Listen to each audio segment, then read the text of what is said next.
Outer Rim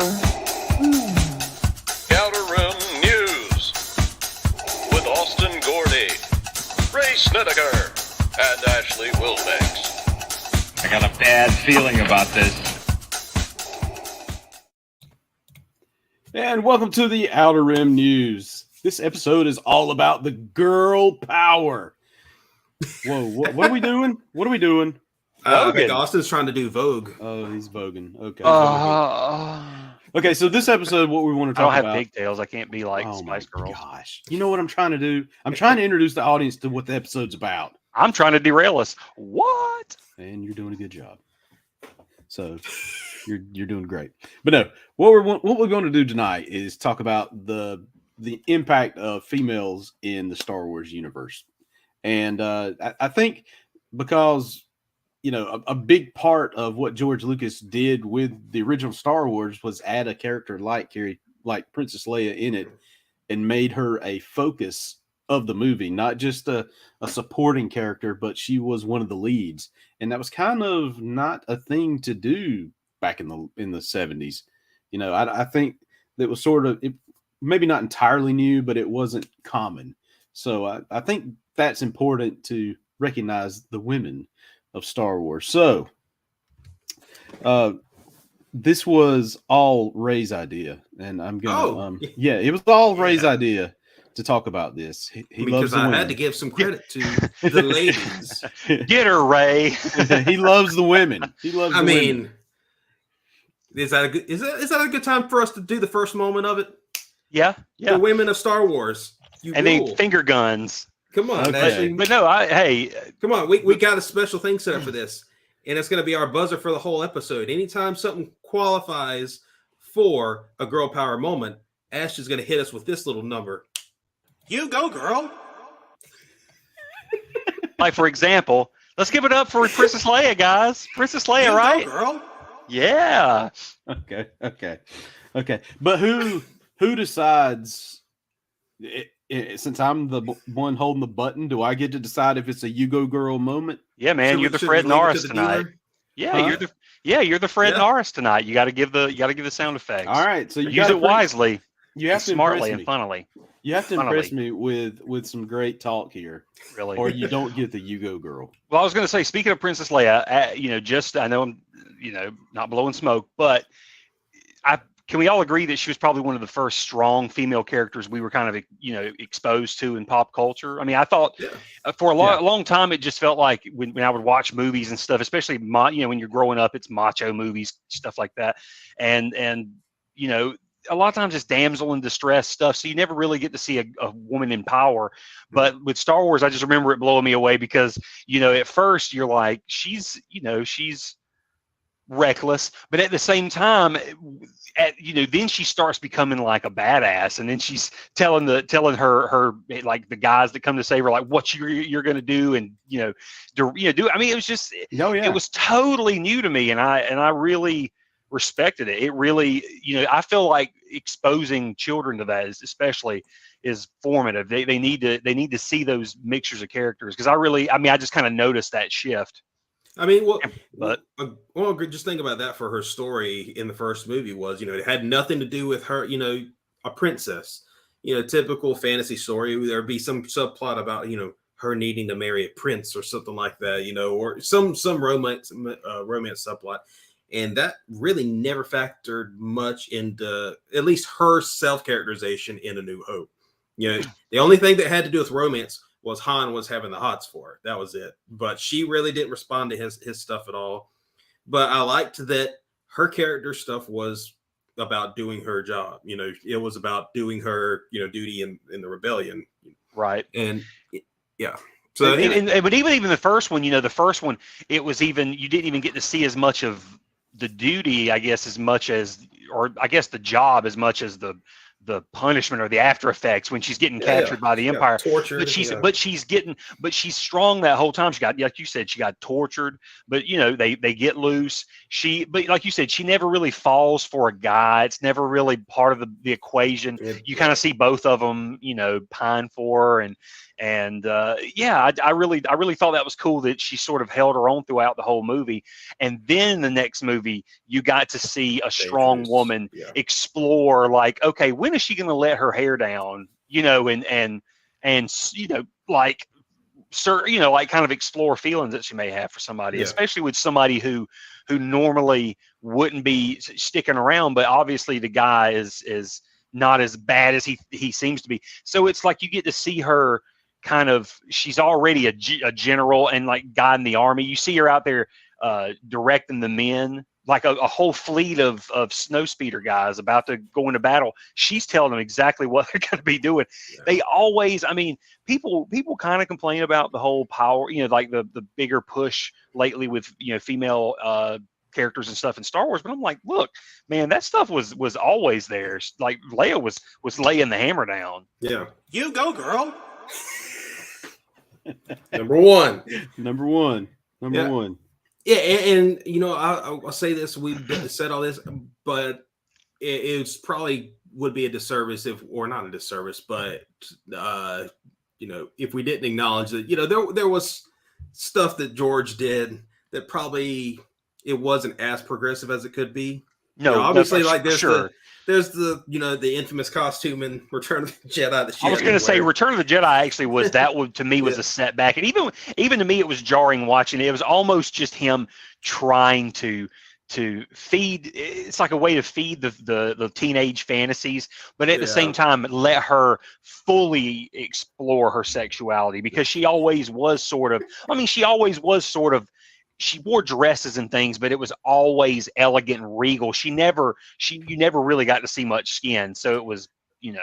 But in A New Hope, what did he say to her? Oh God, George. Carrie said George. There's no space underwear or something. Oh like that. Yeah, there's no underwear in space. Yeah, her to not wear a bra. I don't think it was it any underclothing? I think they taped the see-through stuff there. George. Yeah, and that was it. But I mean, because you could tell, and you could tell there was could tell there's a protection there. It kind of comes across that there was always a push, and I think there was kind of like a push and pull with George with the stories he would tell with the original trilogy and even the prequel trilogy in terms of his female characters, because he does. You can see that he tries to do something to make the female characters really awesome and somehow, you know, do great stuff in the stories. And then you kind of see the stuff where he kind of falls into the old traditional ideas where he's probably not even aware that he's doing. He's just thinking this is going to be great, and he doesn't realize what he's doing story wise. You know, they could make it not look as progressive as it could be. I mean, if one example would be Padme in terms of her arc, you know, because he did a pretty good job with her in the first movie, and how, you know, she's very crafty, sneaky, and then it kind of and young and intelligent, like already accomplished at a very 14 years old. She's already a queen. But after that, in, you know, Attack of the Clones and Return of the Jedi, it did seem like she took a back seat to the plot. It almost feels like she's along for the ride. But you get these, you know, if she took a back seat in Attack of the Clones, more so in Revenge of the Sith, to me. You think she had more to do in Revenge of the Sith? No, I'm saying no. He was saying opposite. He was saying opposite. Like Attack of the Clones, she was still, to me, I mean. Well, but the thing was, she was more of a plot device almost that kind of just reacts to stuff that's happening. Because if you think about this, it wasn't her idea to go after Anakin's, you know, to go to Naboo, right? And then also it wasn't her idea to go to Tatooine. It was her idea to go to Tatooine for sure. Well, I am terrible at this. For both of them. Yeah, that's not a you go guy moment for me. No, but it was her idea to go to Naboo because she was like, you know, she was telling Anakin, "This is what we're going to do," and he's like, "Yes, madam." Or whatever. I thought that was for going to Geonosis. I think that's. Yeah. And then when you know he was like saying, I can't object to an order, or I can't, you know, or disobey the Jedi Council," and she's like, "Well, you're not, because you're protecting me, and I'm going." Yeah. But I get what Ray's saying though. She was a lot more. I guess maybe it was intentional that she was just a softer character, and that because she was going to become the mother to Anakin to like the whole point of the series. Yeah. Like you got Luke and Leia, the next generation. So it's like I guess I could see that's why they wanted to make it a little bit more motherly, but.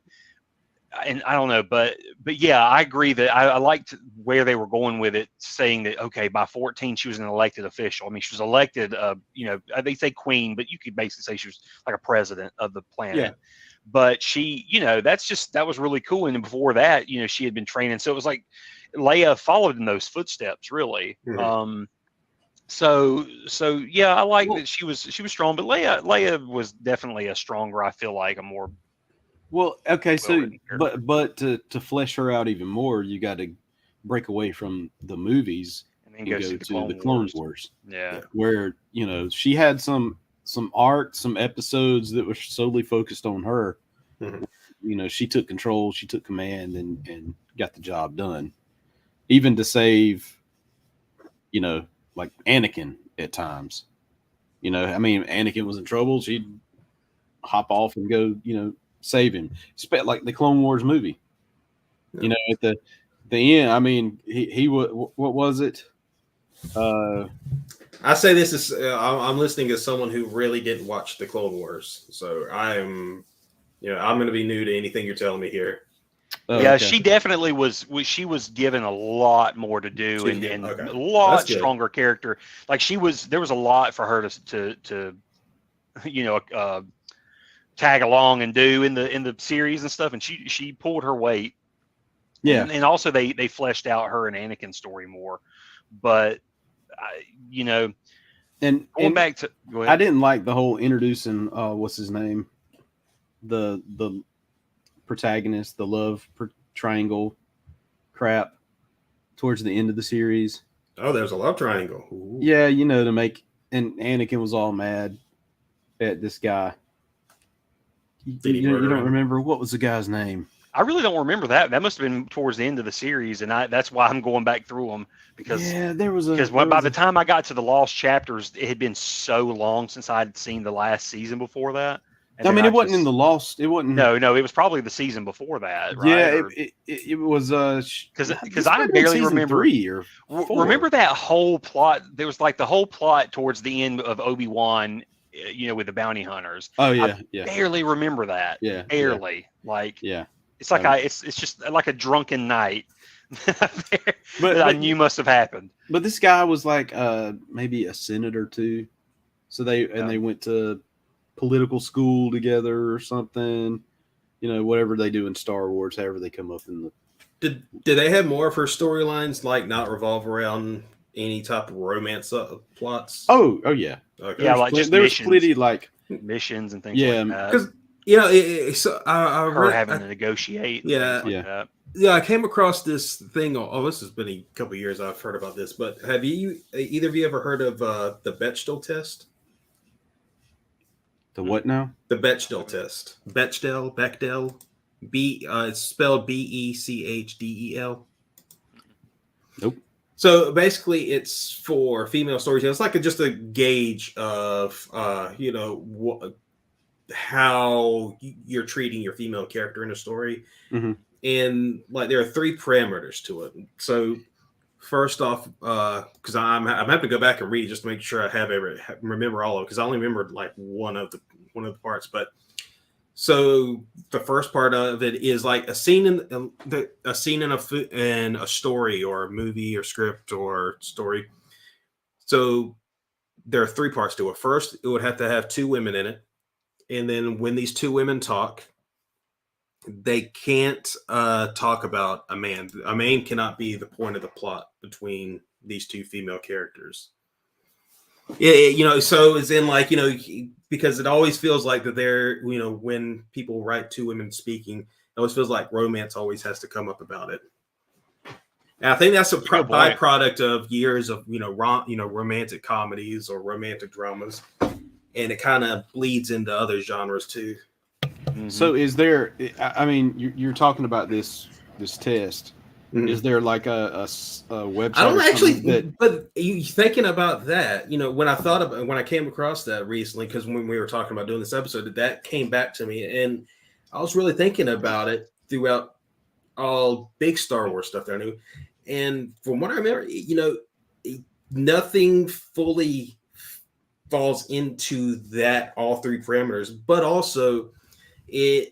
When I look at a lot of female characters in the Star Wars stories, not a lot of their plots or even subplots revolve too much around being in love or being with a guy. And I kind of appreciated that. Like, look at someone like Ahsoka, for example, or even Rey. For at least a little bit of the part, Rey didn't revolve too much around a romance until. I would say that's why to me it was awkward. There was Jedi. more romance with Ben because for me it was with her and Finn, she was shirking that because it was like, get off me, don't grab my hand, don't she didn't need a man, and it was and also well, also kind of like with Luke, her personal story was, or at least should have been, the driving plot of that story. And I don't think the connection with Ben needed to have any romantic undertones to it that ended up happening. But I would say nothing. It seemed like it completely failed that test, but it didn't also seem like anything fully fell into it, because I can't. When you think about it, Rebels actually would have that. You would have female characters who could converse on the Ghost. If you had Sabine and Hera. Well, I'm looking at this website. Mm-hmm. runpee.com, runpee.com, mm-hmm. and it's how do the movies in Star Wars and Star Trek stand up to the Bechdel test? Oh, you looked at and but this is just totally I think this person's view of it, right? Okay, all right.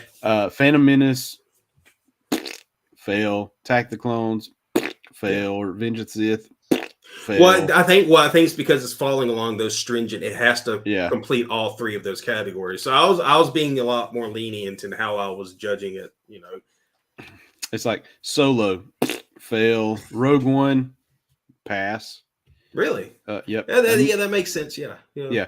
A New Hope. They say this is the 70s. We're just lucky Princess Leia can shoot a rifle. The Empire Strikes Back, nope. Return of the Jedi, nope. The Force Awakens, pass. The Last Jedi, pass, but barely. The Rise of Skywalker, a clear yes. Oh, so Rey it does. And Leia have extended conversations early on. None of them have to do with men. Yeah. So Star Wars does. Not bad. I was surprised by all three of the sequels passing. But yeah. I'm trying to think of how Empire failed. Well, you think about it like this: there wasn't any other female character really for Leia to speak with. It was just, if you think about it, Carrie, Leia. I think is the only female in the main cast. There wasn't another woman. There wasn't another woman in the Echo base. I thought there was another person sitting at the thing. Not for her to have. What she has to be a character for her to have a conversation with. I was thinking it can't maybe be in the background. You know, a background woman while she's having a speech.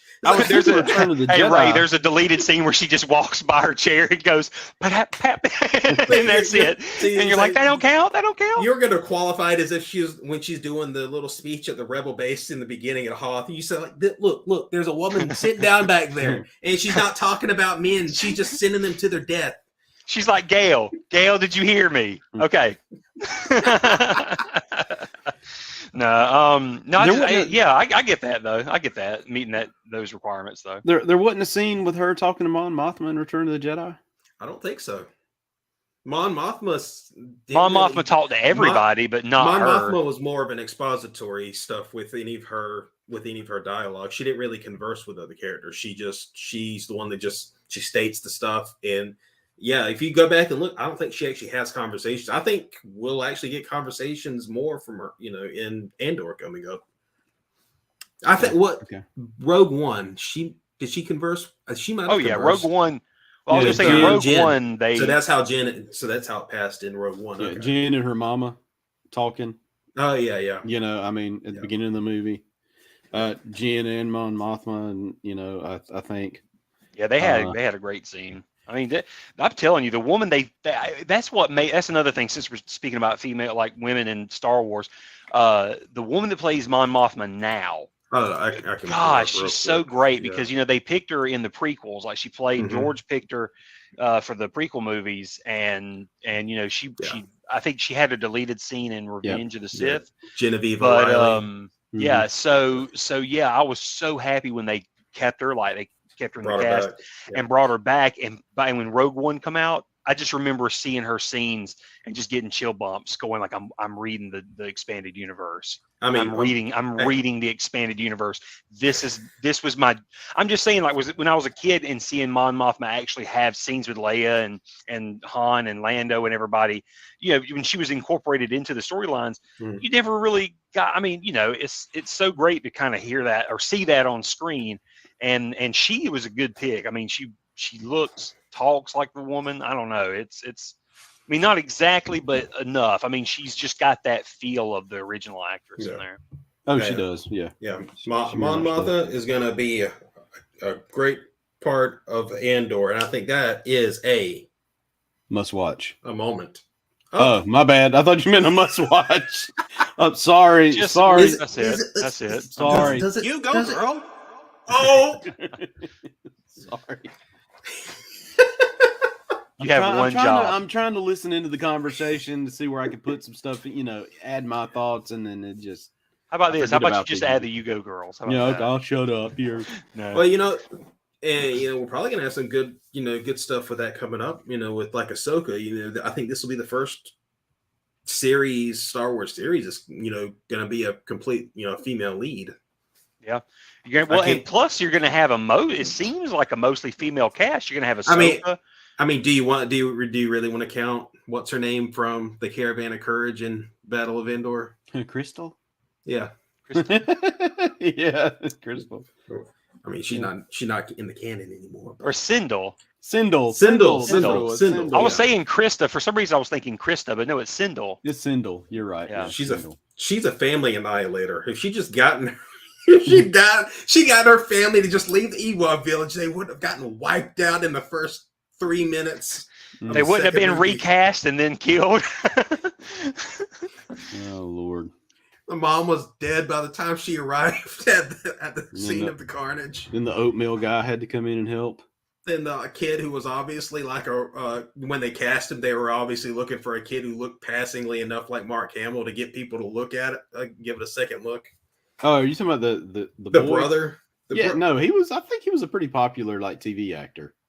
But the way they had him looking, it almost looked like they were going for like a Luke-ish look to him, though. Yeah. Is it Eric Walker? Is that his name?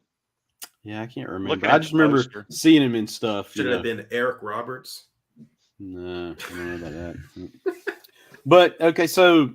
Now that we've talked about them, I mean, we kind of just didn't even talk about Ahsoka, who was, probably becoming one of the biggest female characters that hasn't even appeared in a film. Yeah, which is really great. Really interesting. Technically, she was in Star Wars: The Clone Wars. Well, technically, she was also in Star Wars: The Rise of Skywalker. Her voice wasn't it? Yes, it was. Yeah. Yep. Now, was that wasn't Rosario Dawson? No, that was still Ashley Eckstein. Eckstein, yeah. I think this was before Rosario got cast. Yeah, because this was still season 1 of Mandalorian. Yeah. Which I think was honorable. I would have wanted it to be Ashley and not Rosario. Yeah. I mean, that's she's been Ahsoka from the beginning. Yeah. But yeah, and Ray, you're talking about like it's going to be a mostly female cast. You got Ahsoka, you got Sabine, and we're going to see Hera. I think we're going to see Hera. I'm going to put money on. I'm going to put $5 that I'll burn. It's going to be Mary Elizabeth Winstead's going to be Hera. I'm feeling it. I for some reason I just see it. I can see it because she's something got in my bones is telling me. I think she's got that Hera drive. It's like how Hera has I don't know. It's like the way she can command and direct people. Like she's got this softness to her, like a kind of like Leia. There's a gentleness to her, but then she's really direct too, and she and you don't mess with her ship. I don't know. I can see Mary Elizabeth like doing that character because of what I've seen her with Ramona Flowers, just those strong female characters. And she's got this new action movie I think out recently. And she Yeah, she's pretty awesome in it. Yeah, she does great. So yeah, dude, that's gonna be cool if that ends up being her. Yeah, but I guess we'll see. Yeah. We should start combing through old photos over on Instagram and see if there's like green paint somewhere, like Tobias on Arrested Development. Just green myself. Yeah. When does that show come out? What? Ahsoka? Last I heard, I think Dave Filoni said recently that they'd cut the first episode together and he compared it to like a religious experience. So I mean, we know at least one episode's been cut. So 2023 sometime at some point. Yeah, my guess would be maybe summer, or fall.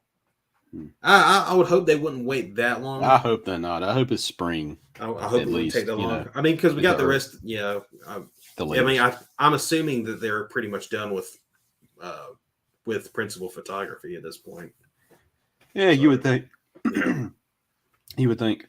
Okay, so we've kind of hit on the original trilogy, which, aside from Princess Leia, wasn't much to it. Yeah. Then you had the prequel trilogy, and aside from Padme, not much to it. We could also add on they did add in a lot of cool female Jedi. Now that I think about it, I can't really think of too many female Jedi that appeared in the movies that were actually human. Yeah, I think any female. I mean, think about it. Like, can you think of any female Jedi that appeared in 2 or 3? Any female Jedi characters that were actually human? Like, I don't think any of them were. Oh Lord, I'm not Barriss and Luminaire. What was her name? Depa. Was Depa considered a human or no? Oh yeah, okay. You're right. She was, but I couldn't remember if she was or not. I thought she was like she's not from Harun Kal, like Mace. I can't remember, man. I was thinking so. I could, but she could be. But let me look. Let's look her up. Or what about human female? What about native? It says she's a shellac. It says Jocasta Nu. Yeah, you're right. Jocasta Nu. Yeah. Okay, so there were a couple. Yeah. I was mainly thinking. Hey, but it says Depa wasn't. It says she was a Shalactin Jedi. Shalactin? But what is that? I think it's just. I think it's based on where they're from. Like, they're native to the planet of Chalacta. So it's just a human. So a human that's native to the planet of Chalacta. She's gotcha. Okay. Human. Yeah, I see it. Yeah, it's like Han Solo being a Corellian. Yeah. Okay. Perfect. So yeah. Or Luke Skywalker being Tatooine. Yeah. Okay. And then so then we segue over into, you got some of the like the god awful Star Wars the Christmas special? Oh man, B. Arthur. The animated series, what was it called? Which one? Droids or Ewoks? No, they went with on Disney Plus. You talking about on Resistance or on, Resistance. Oh God, I didn't like that. I didn't make it far enough into that. I mean, were there any good? There was like one or two female characters but I don't know. But let's move over into the sequel trilogy, and of course, we have more than one this time. Mm-hmm. You have Rey, who is pretty much the face of Star Wars for the sequel trilogy. Yeah. So that's cool. We all know about Rey, but then you have Rose, who became like a huge, it was a huge deal, controversy around her. Not that she did a bad job or anything, just I liked her character. I thought she was cool. The fans piled on her for being, I guess, Lucasfilm being woke or whatever you want to call it, right? Yeah.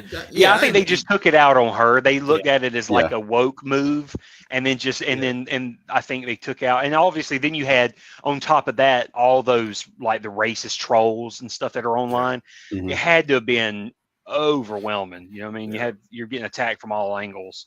Yeah, so much so that she really didn't have much of a part in the Rise of Skywalker that I remember. Other than It was little. Hey, it was I'm here. little. Yeah, I mean, I'm she in the movie. participated. I have a blaster rifle. I'm Yeah. prepared to use it. I ran for past the 10 camera. seconds. But I mean, there were a lot more. She just kind of jogged by like, I got it. There was a lot more females supporting characters in the Rise Captain of Skywalker. Phasma. I was going to say Captain Well, Phasma was. Yeah, Zori yeah. Bliss. Zori Bliss. Then what was? Just don't show her face. You see her eyes though. What was Lando's daughter, or who we think might? Oh, have been- Janna. Janna. And then you had who else?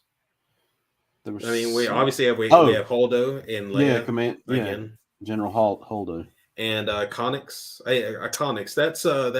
That's Carrie Fisher's daughter. right? Yep. Yeah, mhm. yeah. Connix. Lieutenant Connix. Yeah. Was it Lieutenant? I think so. Yeah, Lieutenant.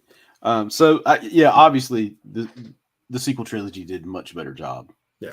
Showcasing females in the Star Wars universe. Mhm. So there was plenty of You go, girl. power in the sequel trilogy.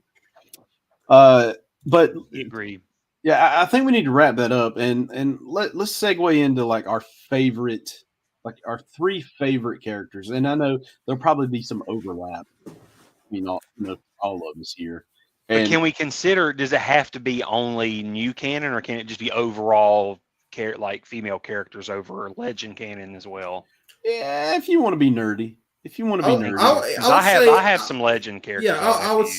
say let's not leave out any portion of Star Wars storytelling because okay, as long as yeah. it's not Mara Jade, which is just That's not complete fair, bull Ashley, crap. but that's cool. That's that's fine. cold. though. It's- This is That was she was going to get an complete- honorable mention, but that's not just one. complete bull crap and goes against everything George Lucas set up.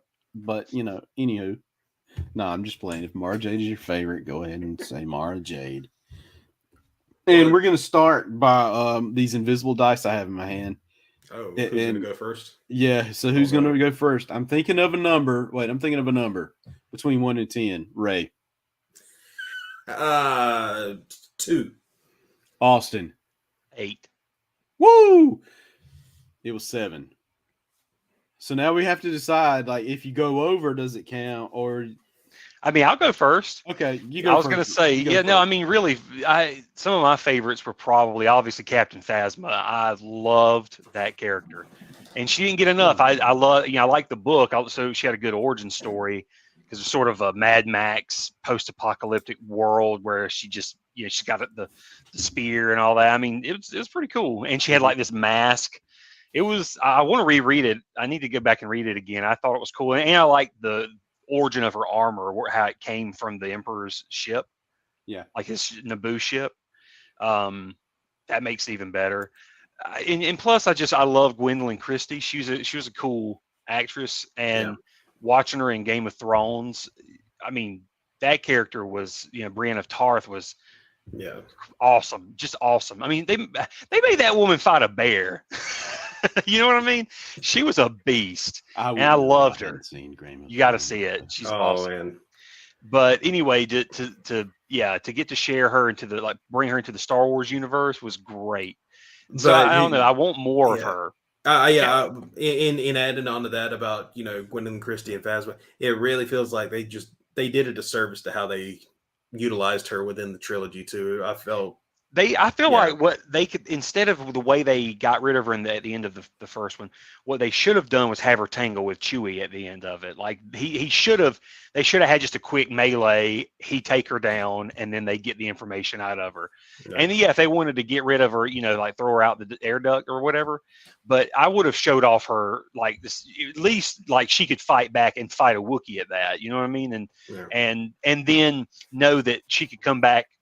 Like, this woman's strong, she could come back.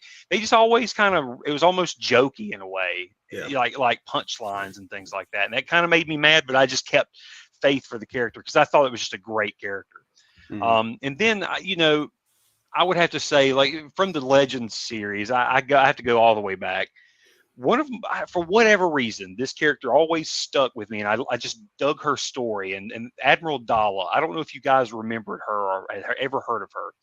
She was introduced in the Jedi Academy trilogy. Yep, I remember. And her backstory, she had like the like the green uniform, but she had the long red hair.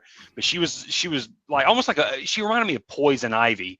She was really dangerous, but she was like the mistress of Tarkin. She was promised everything. She thought she was going to have her own thing. She ended up getting her what would you call it? I'm trying to think of the word, not her direction, but her.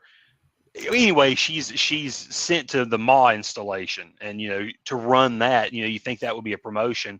Yeah. Well, no, it's pretty much just getting rid of her and keeping her quiet, so people can't really dig too far into the whole Tarkin affair that she has or whatever, because he's obviously not going to do anything else with her other than just leave her at that station. But anyway, I just thought that was really cool because she was this scorned woman that also had a pretty cool arsenal at her hands, and so she had like the Death Star prototype, and she had the Star Destroyers, and then she had the scientists, and they were the ones that had helped develop the Death Star and had developed some of the other weapons. So then she had the Sun Crusher, and that was another thing she wanted to get that back, and that was that mini Death Star basically, but it would destroy a whole star system. Hey, that woman had possession of the Sun Crusher. I think that qualifies, Ashley. Does that qualify for a moment? You go, girl. I keep forgetting about this thing, man. I'm listening to y'all talk, and I just forget all about it. She can destroy a whole solar system if she wants to. You go, girl. You go, girl. And I don't know, I think Mara Jade does deserve honorable mention because she was, a great character, but an earlier new Star Wars character for me, other than the movie characters. And she, I liked her arc because, she started as, number one, she was the Emperor's assassin. And then, so that made her dangerous and scary, but they ended up making it, they interweave her story with Luke. And it's not in some romantic way. And then by the end of it, she services the story, but without them being together. And then she kind of goes off on her own adventure, her own, life discovery now that she's kind of free of all that anger. And so I just really dug her arc. So yeah, that's good because they kind of gave her own personal journey before they did anything romance like. She was able to break off. And here's another thing that makes her even better. During all that, once she broke off, she was able to work through her feelings with Luke, even though it was when they kind of. She hated him in the beginning. When they departed, she still didn't like him. She didn't like him at all, but she's just like, look, I make peace with it, and I'm just going to go do my thing. And look, she goes off and makes businesses with Lando. They start, starting enterprises up together. So, and she's rejecting it because he keeps flirting with her and trying to get in her pants, and she always rejects him. So look, she's like, if she can resist Lando's charm and then, take care of business, and then years down the road, then be like, you know what? I really like this strong, powerful Jedi Master. I think I'm gonna make babies with him, and I'm still gonna be a badass chick. And so I thought that was an honorable mention. But I will say I really, really like the Asajj Ventress character because I always kind of felt like she was a good. To me, they didn't really address it in the beginning, but it felt to me like she was some part of Dathomir. But then when the Clone Wars hit, they started to bring that home, and that made me feel a lot better about that character because I really did. I loved having this evil Sith character that's a woman. It's not some big, either like a creepy old man or a big, big mechanical man. It's like a sinister, witch. And I don't know. I dug it because it was also a connection back to the old expanded universe, the legends, stuff. So I just really always, she was developed back then too, but yeah, she was just a good thread to that. I don't know. I just thought those were kind of my favorite characters.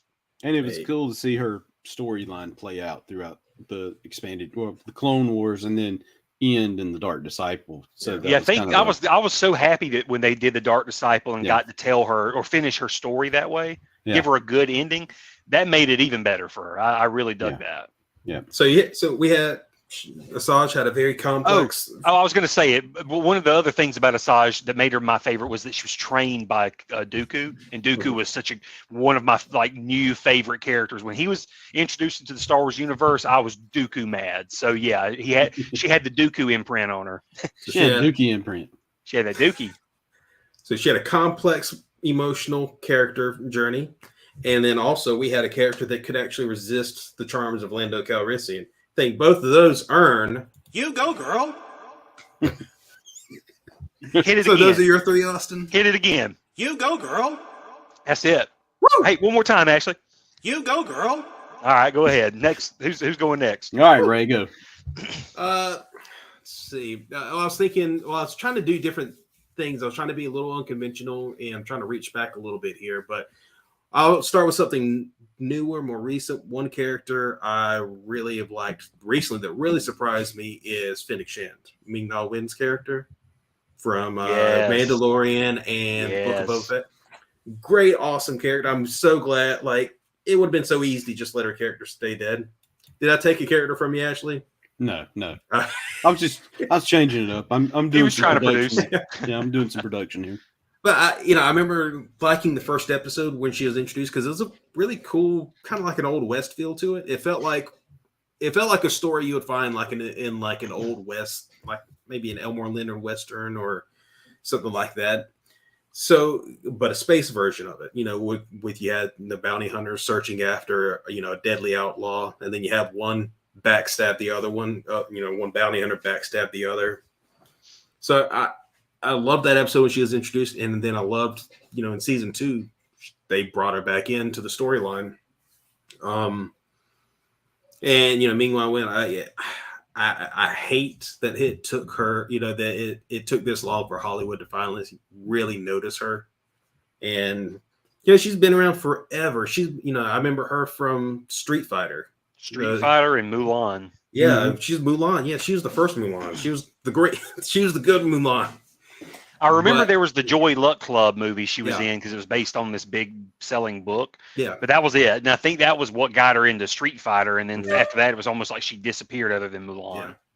So yeah, Fennec Shand, and I can't wait to see more of her. I hope she appears in more stuff soon. And my dog's upset now. He's like, I like Fennec Shand. My next pick is going to be in the expanded universe. It's going to be Tenno Ka from Young Jedi Knights on from there. And one reason I love the character so much is not only is she part of this Hapan royalty of just a warriors, their whole culture is revolved around honor and warrior stuff like that, but also the fact that she becomes a handicapped character in a way. She loses, I think it's the fourth or fifth book in the Young Jedi Knight series. She loses her I think it's from her elbow down. She loses her, is it left arm or the right arm? I think it's the left arm, but I I think could it's be left wrong. It could have been the right arm, like her dominant Jedi, her lightsaber hand. So she had to go with the other one. No. I think it might be. I think it might be the left hand.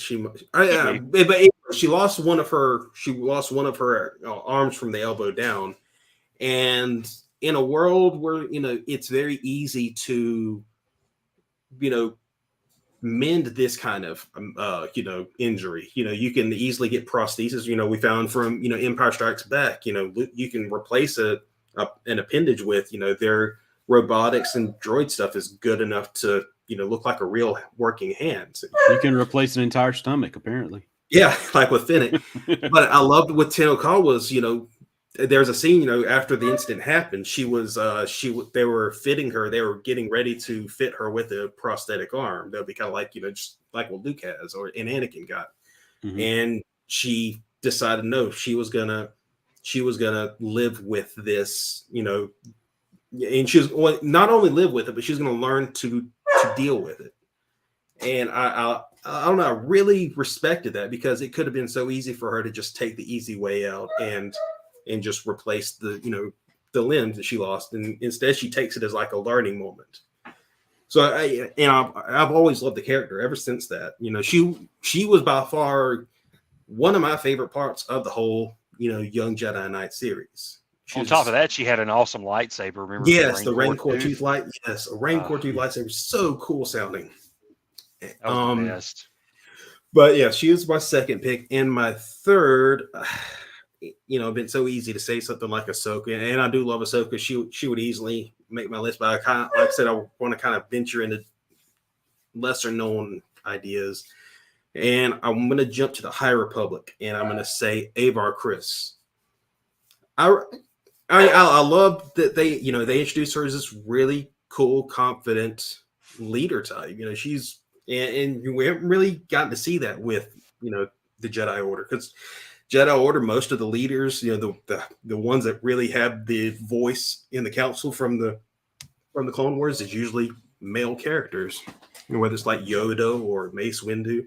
Yeah, the female council members don't really get to do as much, I guess, or speak as much with, you know. Plus, she's an essential piece of the puzzle too, Yeah. you know, because of her power. Yeah. I like that there's that too. So she has a lot of responsibility. Because, well, she has the battle meditation. Yeah. And which is really cool because it's based on another great female character that they first used that with, which was Bastila Shen from Knights of the Old Republic. Yep. She had a very similar thing. I think it's the same name, battle meditation, but yeah, Avar Kriss. Bastila would also be an honorable mention, but yeah, Avar Kriss would be my third. So, Ashley, what about you? You go, girl. All right. So I know we're cutting it short on time, and Austin has to go. So I'm just going to run through mine. Honorable mentions goes to Asajj Ventress, which Austin already talked about, and Ahsoka Tano, because I mean, obviously, you have to go with her. But mine are kind of obvious, just because that's what I love. Number one on the list, obviously, is Princess Leia. Nice. I mean,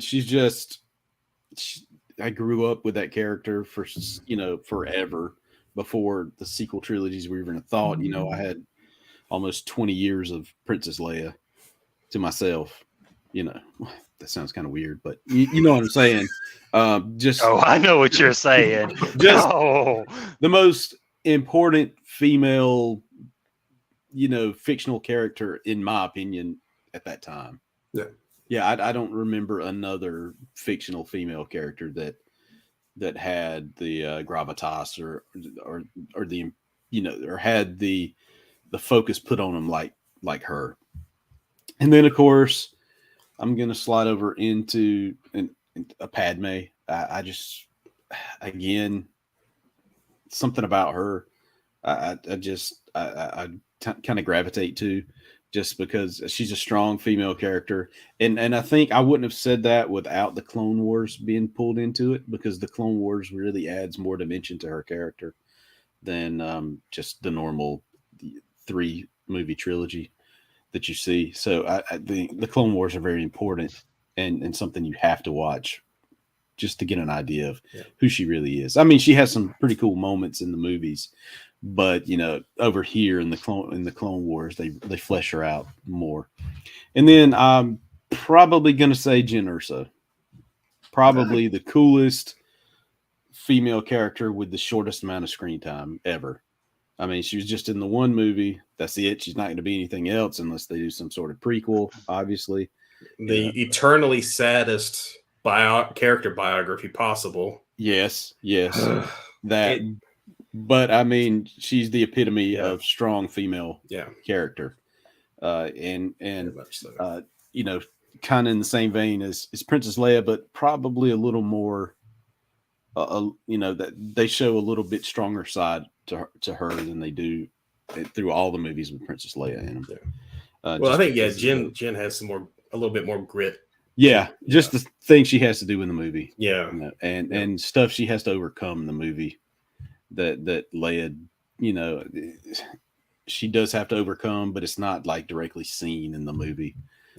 So those are my three, and I know they're kind of golly, you picked three of the most obvious ones, but no, the three of the most obvious ones would have been like Ahsoka.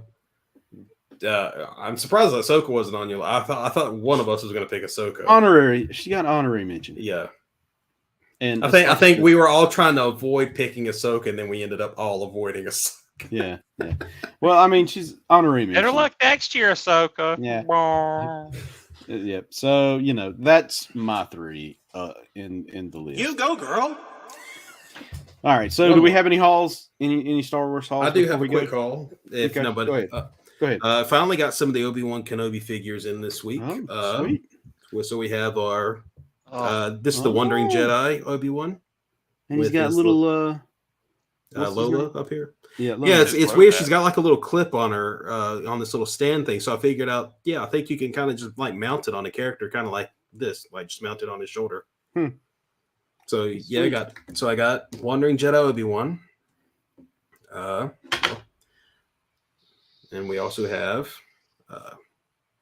Oh man! God, I really need to switch over to my other camera. But yeah, we got oh my God, why am I blanking on her name? Reva, third sister. Yeah, this really doesn't do justice to the figure. But so I got that. And then last, fifth brother, the unfortunate helicopter. Good God, he's got them big old feet. Yeah, he is very sturdy. The family. But yeah, this is I'm very satisfied with all three of these figures. I really like how they look. The sculpt's great.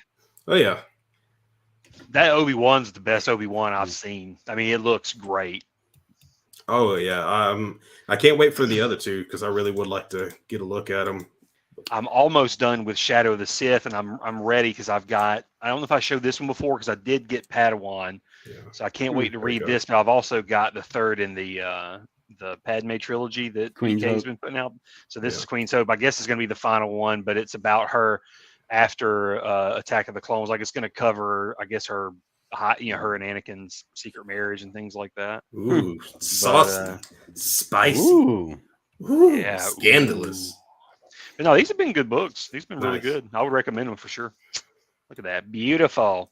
But no, I've got to pick up it. I don't have it yet, and I was going to get it today and didn't grab it. But Princess and the Scoundrel is out in stores. It's out, So I need to grab that. I cannot wait for us to talk about Shadow of the Sith. Yes. It's so good. It's so good. It is so good. All right. Well, I don't have a Star Wars haul this week. Sorry. I'm lazy. Pitiful. Yeah. But that's going to do it for this episode. I hope we enlightened you about female characters in Star Wars with this episode. And if not, then 3 white dudes, 3 white guys. We are males talking about females. Dropping the knowledge. Mansplaining everything. I just hope we were respectful enough if we weren't. Drop us a line. Girl. Yeah. Well, that's my apology is to say, you go, girl. Like, we're sorry, and you go, girl. Oh, my bad. You want me to drop it. Okay. Well, sorry. I'm not. All Look, I'm not going to depend on you to do anything anymore. I know it. All right. So that's going to wrap it up for this week's episode of Outer Rim News. We'll see May you the force next be time. with you. And You also go, with girl. you.